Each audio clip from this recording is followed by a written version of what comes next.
ขอเสนอบอกน้องเมื่อได้แต่งน้อง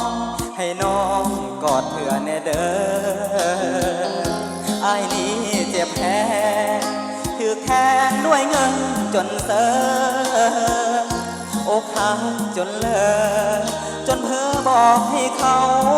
กอดกันโอ้คำว่าเงินฟังเพลินแต่ว่าหายากผู้สาวลาจากผัดภาคย้อนเงินบ่ทันคำว่าสัญญาถือพาลงด้วยเงินล้านโอ้คำสาบาน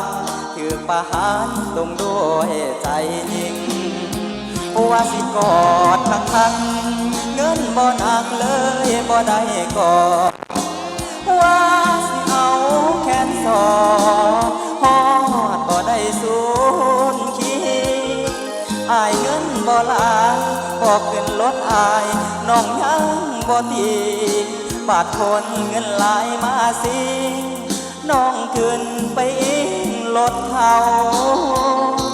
ก่อนเพื่อแน่เด้ออ้ายขอเสนอห้องบอก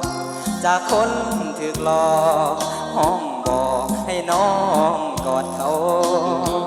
อ้ายเงินบ่นาน้องปักก็แม่นความเจ้าจึงขอไว้พรผู้สาวให้เจ้ากับเขากอดเพื่อแน่เด้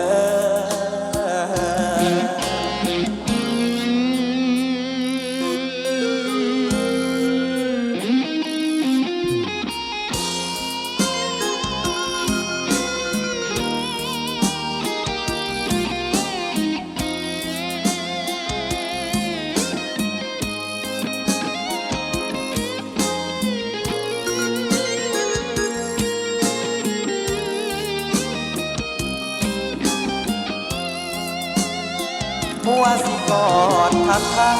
เงินบ่หนักเลยบ่ได้กอดว่าสิเอาแขนสอดฮอดบ่ได้สูญคิดอายเงินบ่หลายบ่ขึ้นรถอายน้องยังบ่ตีบาดคนเงินหลายมาสิน้องขึ้นไปอิงรถเขากอดเพื่อแน่เด้ออ้ายขอเสนอห้องบอกจากคนถึกหลอกห้องบอกให้น้องกอดเขา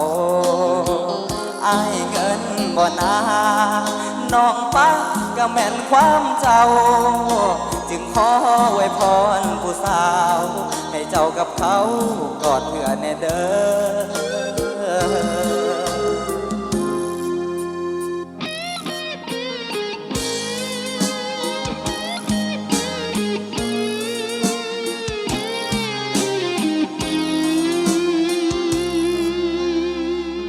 ขอขอบใจเด้อขอขอบใจสำหรับเสียงตัวมือเด้อ